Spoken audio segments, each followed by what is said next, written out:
Hello students, আশা করি তোমরা সবাই ভালো আছো। সামনের যে পরীক্ষাগুলো আছে সেগুলোর জন্য তোমরা ভালো করে প্রিপারেশন নিচ্ছ। তো তার মধ্যেই আমরা আজকের এই সেশনটা স্পেশালি নিয়ে এসেছি আগামী 14ই জুলাই যে যে আমাদের অ্যাসপিরেন্টরা বা স্টুডেন্টরা এএনএম এবং জিএনএম এই পরীক্ষার জন্য যারা প্রস্তুতি নিচ্ছ বা এই পরীক্ষা যারা দিতে চলেছো আগামী 14ই জুলাই, তাদের জন্য মূলত আমাদের আজকের এই সেশনটা আমরা আজকে কি পেয়ে যাব। আমরা এই সেশনটাতে আজকে 2021 সালের এই এএনএম জিএনএম পরীক্ষার যে অঙ্কের পার্টটা, ম্যাথামেটিক্স বা অ্যারিথমেটিক যে পার্টটা, আমরা কিন্তু এই পার্টটাকে আজকে আমরা এখানে অ্যানালাইজ করব। অ্যানালাইজ কেন করব? অনেকের প্রশ্ন থাকতে পারে, অ্যানালিসিস করার কি দরকার, আগের বছরের অঙ্ক অ্যানালিসিস করে কি হবে। এটা কিন্তু যারা ভেবে থাকো বা যারা ভাবছো তারা কিন্তু অনেক বড় একটা ভুল করছে। আমরা যে কোনো সরকারি চাকরির পরীক্ষায় PYQ, সেটা ইউপিএসসি হোক, সিজিএল হোক, স্টাফ সিলেকশন কমিশন হোক, বা পিএসসির কোনো পরীক্ষা হোক, বা ওয়েস্ট বেঙ্গলের যে WBJEE জয়েন্ট এন্ট্রেন্স বোর্ড হোক, বা এখন খবরে আছে নিট, এই প্রত্যেকটা পরীক্ষা তোমরা যে কোনো কেউ এই প্রত্যেকটা পরীক্ষা দেখবে। এই প্রত্যেকটা পরীক্ষায় কিন্তু প্রিভিয়াস ইয়ার কোয়েশ্চেন, বা যেটাকে আমরা মূলত PYQ হিসেবে জানি, এগুলো কিন্তু খুব গুরুত্বপূর্ণ। লোকে বলে PYQ যে কন্ট্রোল করে ফেলতে পারবে বা নিজের আয়ত্তে নিয়ে চলে আসতে পারবে, তার জন্য কিন্তু একটা পরীক্ষা ক্লিয়ার করা প্রায় 50% তার কিন্তু কাজ কমপ্লিট হয়ে যাবে। তো আমি তোমাদেরকে বলবো, আমাদের আজকের এই অ্যানালিসিসটা তোমরা কিন্তু ঠিকভাবে একদম শেষ অবধি তোমরা দেখো। এখান থেকে আমি তোমাদেরকে কিছু এমন এমন ছোট ছোট টিপস দেব, বা কিছু এমন এমন আমরা কিছু ছোট টিপস দেবো, আমরা এমন এমন ছোট ছোট নিজেদের কিছু কথা তোমাদেরকে বলবো, যেগুলোর থেকে তোমরা ইন্সপায়ার্ড তো হবেই, তার সাথে সাথে দেখো ইন্সপিরেশনটা দিয়ে মেন আমার কাজ হবে না। আমার কাজ হবে এই যে এইবার এএনএম জিএনএম এর যে 10টা অঙ্ক থাকবে, এই 10টা অঙ্কের মধ্যে মিনিমাম আমাদের এখানে যারা অঙ্ক করছে তারা মিনিমাম 9টা অঙ্ক তো করতে পারবেই, কারণ সেই 9টা অঙ্ক করানোর মতন ব্যবস্থা কিন্তু আমরা করে দিয়েছি তাদের। আর যে একটা অঙ্ক, এই একটা অঙ্ক কিন্তু তোমাদের একটু খাটনি করে তুলতে হবে, কারণ একটু নিজের কষ্ট না করলে তো আবার পরীক্ষায় পাশ করে মজা নেই। তাহলে আমরা কিন্তু আমাদের মেন এম থাকবে যে এই বছরের এএনএম জিএনএম পরীক্ষা আমাদের ছাত্ররা যাতে অন্তত 9টা, 10টা হলে তো খুবই ভালো, অন্তত 9টা অঙ্ক যাতে তারা পরীক্ষা হলের থেকে নামিয়ে আসতে পারে, এটা আমাদের চাওয়া থাকবে বা আমাদের ইচ্ছা থাকবে। তো যাই হোক, আজকে আমরা এই অ্যানালিসিস শুরু করার আগে আজকে আমরা যে জিনিসটা দেখব সেটা হচ্ছে, সবার প্রথমে আমরা দেখে নেব যে কোন চ্যাপ্টার থেকে এই এএনএম জিএনএম এর মূল প্রশ্নগুলো আসছে, কোন চ্যাপ্টার থেকে মূলত আমাদের এএনএম জিএনএম এর পরীক্ষাগুলো আসছে, অঙ্কগুলো আসছে আমাদের পরীক্ষা। দেখো, আমরা এই কোয়েশ্চেন পেপার লাস্ট 2-3 বছরের কোয়েশ্চেন পেপার অ্যানালিসিস করে আমরা যেটা দেখেছি সেটা হচ্ছে, সবার প্রথম যেই চ্যাপ্টারটার ওপর আমাদেরকে নজর দিতে হবে, আমি তোমাদের এইখানে সেটা লিখে বলছি। সবার প্রথম হচ্ছে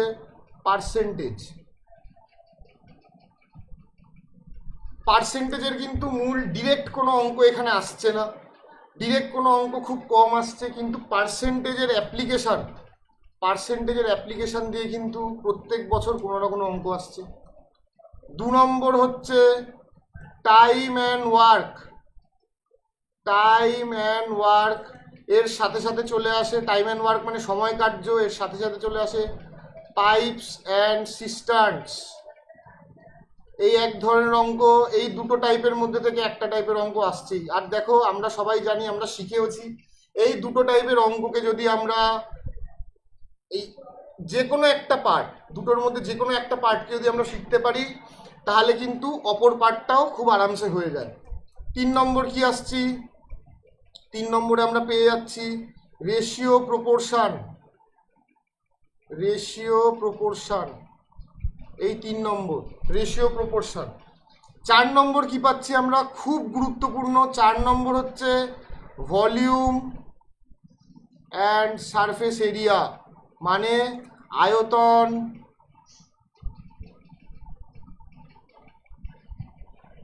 এবং ক্ষেত্রফল। এই দুটো পার্ট কিন্তু খুব ইম্পর্টেন্ট। এই দুটো পার্ট আর এই দুটো পার্ট থেকে আমরা কিন্তু মূলত 3 থেকে 4 নাম্বার, এই 10 নাম্বারের মধ্যে 3 থেকে 4 নাম্বার কিন্তু আমরা এই 4টে পার্ট থেকেই পেয়ে যাব। তারপরে এরপরে যেটা থাকছে, এরপরে একটা কম্পাউন্ড ইন্টারেস্টের অঙ্ক থাকছেই, যেই অঙ্ক আমরা শিখিয়েছি তোমাদেরকে এসআই আর সিআই এর মধ্যে ডিফারেন্স, এই একটা পার্টের অঙ্ক থাকছেই তোমাদের। আর লাস্টে যেই দুটো পার্ট থাকছে ওটা এএনএম জিএনএম এর জন্য আমরা নেক্সট উইকে একটা ক্লাস শিডিউল করব। এএনএম জিএনএম এর জন্য যারা পড়ছে একটা পেড ক্লাস আমরা পরের সপ্তাহে শিডিউল করব। সেখানে আমরা তোমাদেরকে বেসিক লগারিদম থেকে যেই অঙ্কগুলো আসছে এবং ট্রিগোনোমেট্রি থেকে যেই অঙ্কগুলো আসছে, এই দুটো পার্টের কিছু কমন একদম বেসিক অঙ্ক আসছে, সেই বেসিক অঙ্কগুলো কিন্তু আমরা মূলত শিখে নেব আমাদের এই পোর্শন থেকে।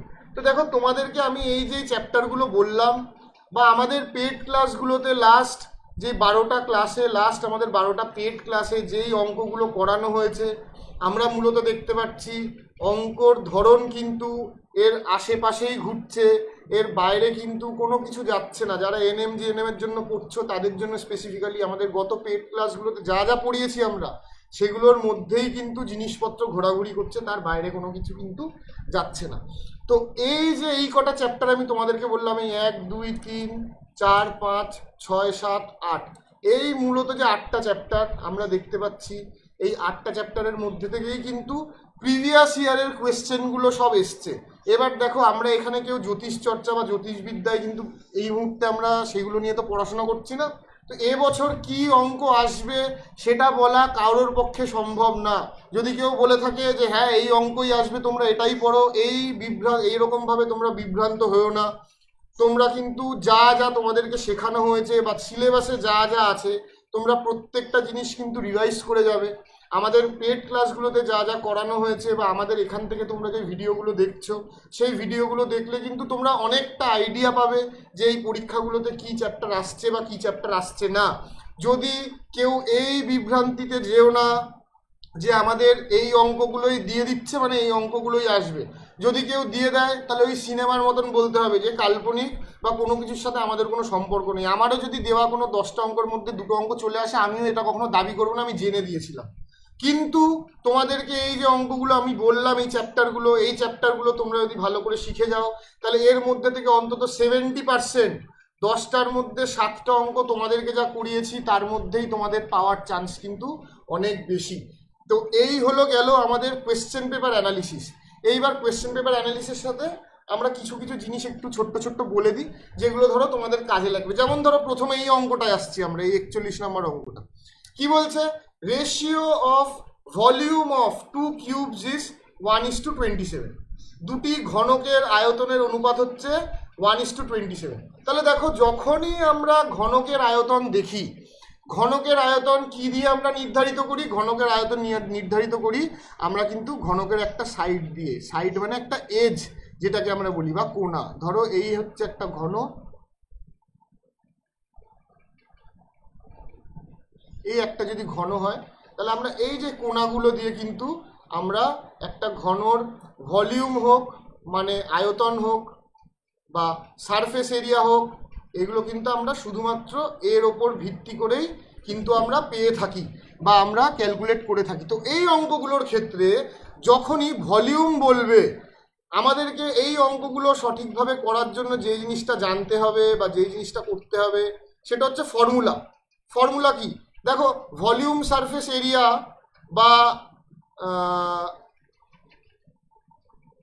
বা কেউ যদি ভলিউম সারফেস এরিয়া বা নর্মাল এরিয়া, নর্মাল ক্ষেত্রফল, বর্গক্ষেত্র আয়তক্ষেত্র এগুলোর ক্ষেত্রফল, এগুলোর যদি কেউ কখনো এরকম দেখে রেশিও দেয়, খুব কমন অঙ্ক রেশিও। রেশিও মানেই আমরা কি শিখেছিলাম, আমরা পেড ক্লাসে শিখেছিলাম রেশিও মানেই কিন্তু কম্প্যারিজন।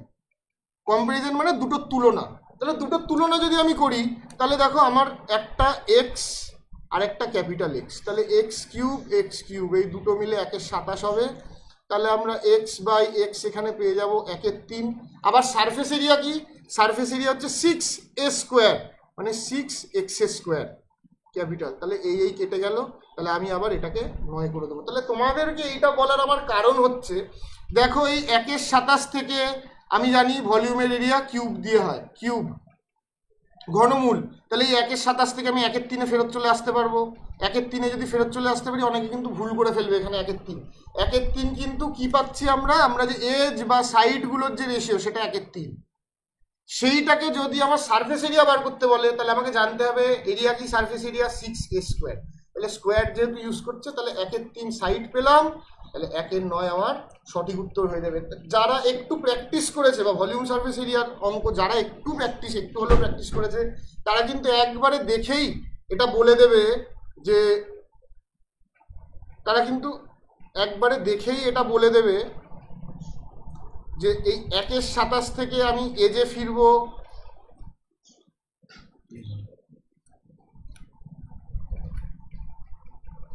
এই 1/27 থেকে আমরা এজে ফিরবো,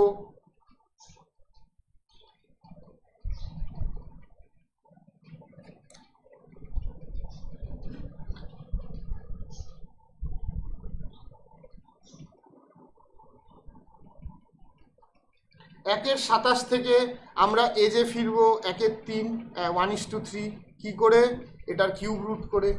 আবার এইটা পেয়ে গেলাম আমরা সাইড, তাহলে এখান থেকে কিন্তু আমরা আবার সারফেস এরিয়াতে চলে যেতে পারবো 1:9। তাহলে দেখো এটা উল্টো করেও কিন্তু হতে পারতো, আমাকে বলা থাকতে পারতো সারফেস এরিয়া 1:9, তাহলে এখান থেকে আমি 6 ছোট a² 6 বড় a², এই দেখো 6 কেটে গেল, তাহলে a:a কিন্তু আমরা পেয়ে যাব 1/3। তাহলে দেখো আমরা সারফেস এরিয়া থেকে ফেরত আসতে পারলাম এই যে, এখান থেকে যখন ভলিউম বলবে আমরা কি করবো, এটাকে কিউব করে দেবো। এই বুদ্ধিটা কিন্তু আমাদেরকে মূলত কাজে লাগাতেই হবে। আশা করি বোঝা গেছে। তাহলে এরকম একটা ধরনের খুব কমন অঙ্ক। তারপরে একটা দেখি, তারপরে কি বলছে, তারপরে বলছে যে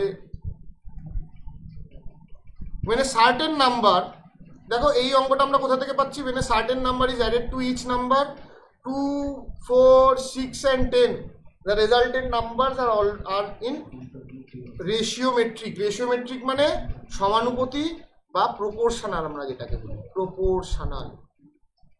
বোঝা গেছে? তাহলে প্রপোর্শনাল মানে আমরা কি জানি, 2 + x by 4 + x, 6 + x, 10 + x, আমরা এটা জানি। দেখো অনেকে কিন্তু এইটাকে নাম্বার টেস্ট দিয়েও করে ফেলবে। 2 এর সাথে 3 যোগ করলে 5, 4 এর সাথে 3 যোগ করলে 7, এদিকে 9, এদিকে 13, হবে না। তাহলে 4 যোগ করি, 2 এর সাথে 4 যোগ করলে 6, এদিকে 10, আর এদিকে যদি 4 যোগ করি তাহলে 10, আর এদিকে হচ্ছে 14, এটাও হবে না। 5 যদি যোগ করি 7/4 আর 5 যোগ করলে 9, আর এদিকে হচ্ছে 5 যদি যোগ করি তাহলে 11 আর আমার 15, হবে না। এইবার এখানে আমি 2 বসাবো, তাহলে 2 আর 2 যদি আমি বসাই,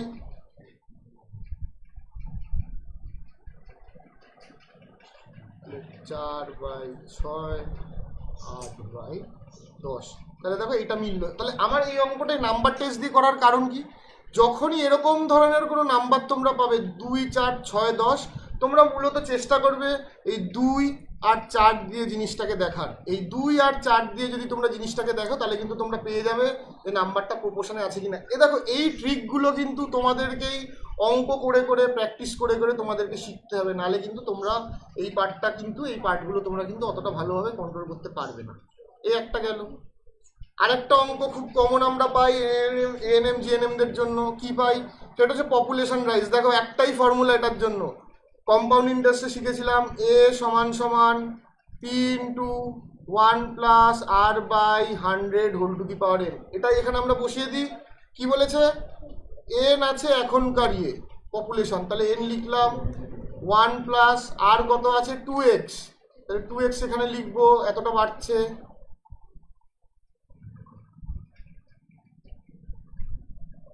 পপুলেশন কতটা বাড়ছে, তাহলে পপুলেশন আমার বাড়ছে এত %, তাহলে 2x। এইবার নিচে 100, আর কত বছর বলেছে 5 বছর, ব্যাস এখানে এটা করে দেবো, তাহলে এটা হয়ে গেল আমার এরকম 50, তাহলে n × x/50^5। দেখো এই অঙ্কগুলো তোমরা একদম কিন্তু তোমাদের এএনএম জিএনএম যা বেসিক অঙ্ক আসছে, এই অঙ্কগুলো কিন্তু একদম বেসিক অঙ্ক, একদমই বেসিক অঙ্ক।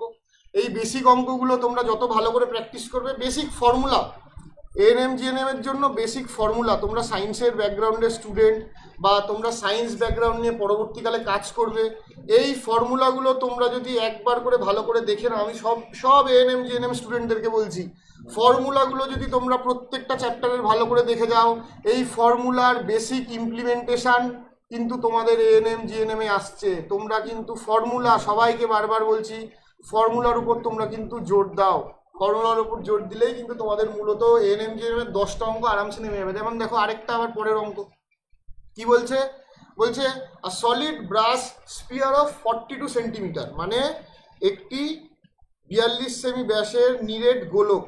তাহলে গোলকের জন্য আমাকে দুটো জিনিস জানতে হবে, একটা হচ্ছে গোলকের সারফেস এরিয়া, মানে সমগ্রতলের ক্ষেত্রফল গোলকের, সেটা হচ্ছে 4πr², আর ভলিউম কত, ভলিউম হচ্ছে 4/3πr³। এবার বলেছে কি, এটাকে is hammer to make a 7 centimetre long cylinder. তাহলে একটা এরকম গোলক ছিল, এই গোলটাকে পিটিয়ে আমি একটা সিলিন্ডার তৈরি করছি, এই গোলটাকে পিটিয়ে আমি একটা সিলিন্ডার তৈরি করছি, ঠিক আছে। এই যখনই কোনো কিছুকে পিটিয়ে আরেকটা কোনো কিছু করা হয় বা কোনো কিছুকে গলিয়ে আরেকটা কোনো কিছু করা হয়, তখন কিন্তু সব সময় আমার ভলিউমটাই আমরা দেখি বা আয়তনটাই আমরা দেখি। তার মানে দেখো এই গোলকের যা ভলিউম বা এই গোলকের যা আয়তন, মানে 4/3πr³, r³ মানে 42-এর হাফ হচ্ছে 21, 21-এর কিউব, এটা সমান হবে এই যে সিলিন্ডারটা তার ভলিউমের সমান। সিলিন্ডারের ভলিউম কি, π×r², আর আমরা জানি না, এইচ হচ্ছে 7।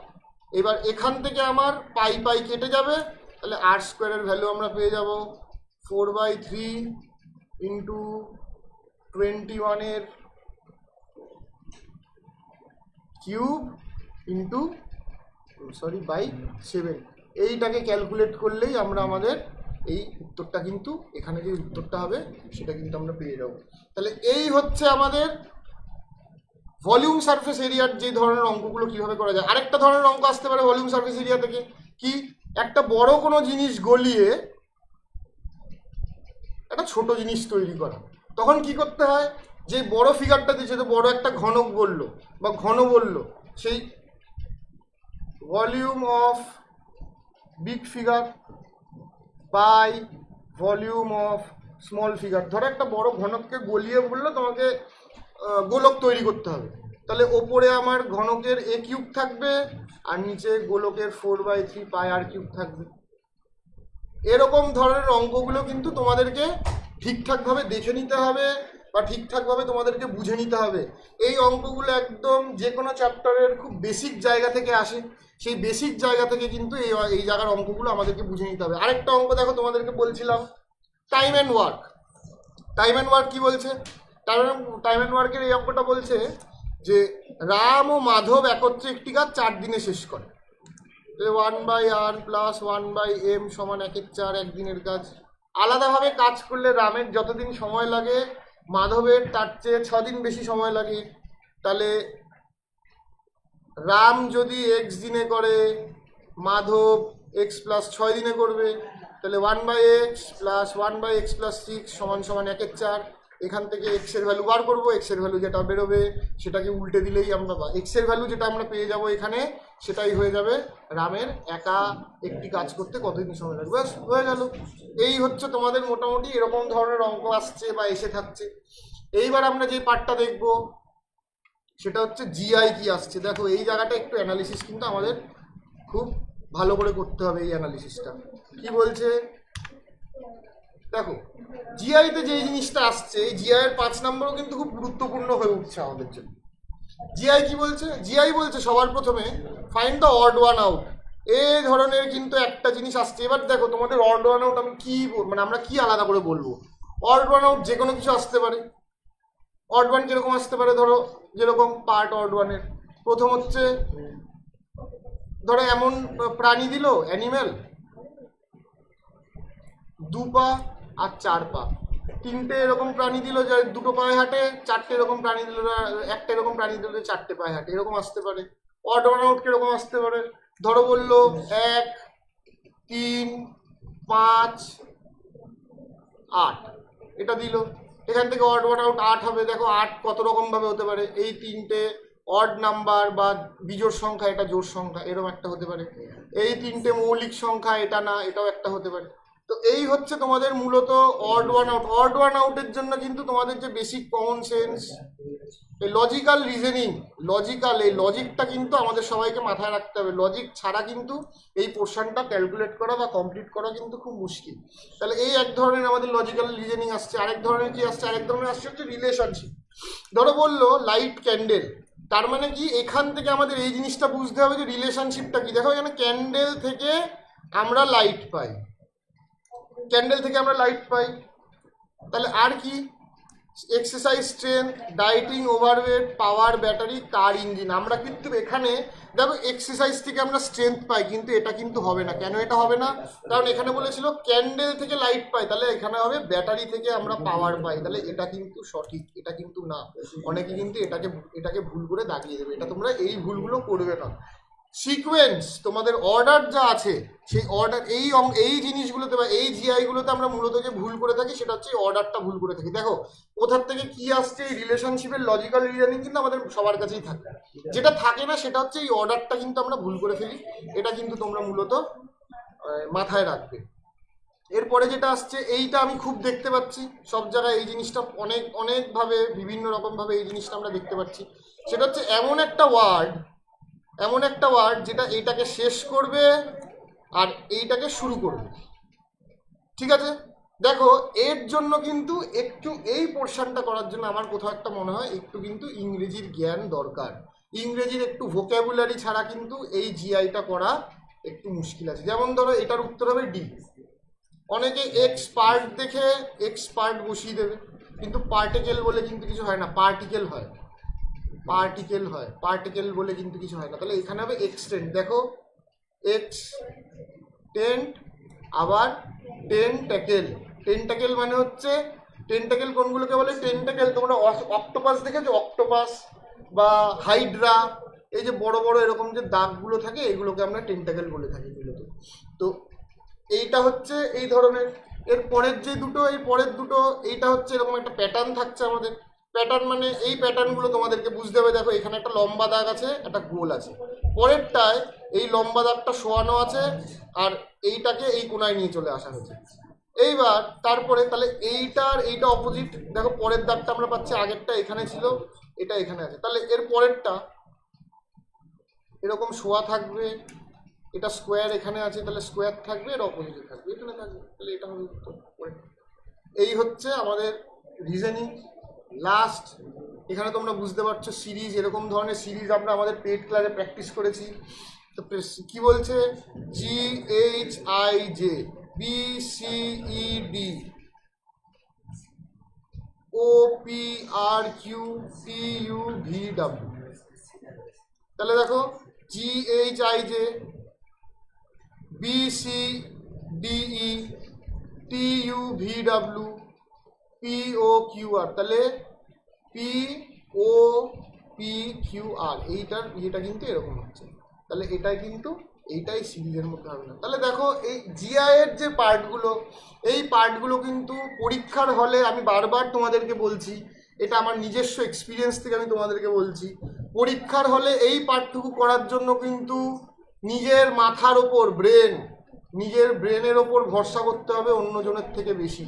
নিজের ব্রেন এই জায়গায় বসে যত বেশি খাটাতে পারবে, যত বেশি চালাতে পারবে, তত কিন্তু তোমাদের ভালো করে এই পোর্শনটা তোমরা সলভ করতে পারবে পরীক্ষা হলে। তো আশা করি বোঝা গেছে।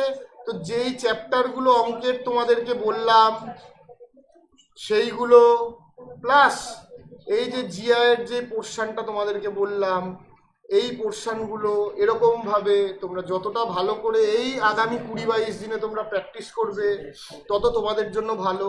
আর আমার তরফ থেকে তোমাদেরকে অ্যাডভাইস, আমার তরফ থেকে নিজস্ব পার্সোনাল অ্যাডভাইস হচ্ছে যে তোমরা অঙ্কের চ্যাপ্টারগুলোর যে ফর্মুলা, সেই ফর্মুলাগুলো কিন্তু তোমরা খুব ভালো করে আয়ত্ত করো। Everyone is generally requested to understand and go through all the formulas that are present in the maths book. এইটা যদি তোমরা করতে পারো, এএনএম জিএনএম এর পরীক্ষা যারা দিচ্ছ তারা যদি ভালো করে ফর্মুলাগুলো ভালো করে দেখে যাও, 10টা অঙ্কের মধ্যে 10টা অঙ্কই তোমরা আরামসে নামাতে পারবে। যা শিখিয়েছি তার মধ্যে থেকেই অঙ্ক আসবে। আর এএনএম জিএনএম এর জন্য নেক্সট ক্লাসে, নেক্সট উইকে একটা লগ এবং ট্রিগোনোমেট্রির পেড ক্লাস আমরা দেব। সেইখান থেকে আমরা যা অঙ্ক করাবো ওই ধরনের অঙ্কই তোমরা কিন্তু পরীক্ষায় পাবে। তো মূলত এর উপর ভিত্তি করেই আমরা আজকে আমাদের এই সেশনটা শেষ করছি। তোমরা ভালো করে সেশনটা আরেকবার দেখবে, তোমরা ভালো করে বুঝবে। আমি যে যে জিনিসগুলো বললাম তোমরা মাথায় নেবে। যদি মনে হয় যে না দরকার নেই, তাহলে তোমরাই পরীক্ষার হলে গিয়ে কিন্তু ফাঁসবে। যেগুলো বলছি ভালো করে শুনবে, তোমাদের কিন্তু রেজাল্টটা অঙ্ক আর জিআই এর ক্ষেত্রে আশা করি খুব ভালো হবে। ভালো করে থাকো, তোমরা ভালো করে পড়াশোনা করো, অঙ্ক প্র্যাকটিস করো। অল দ্য বেস্ট সবাইকে।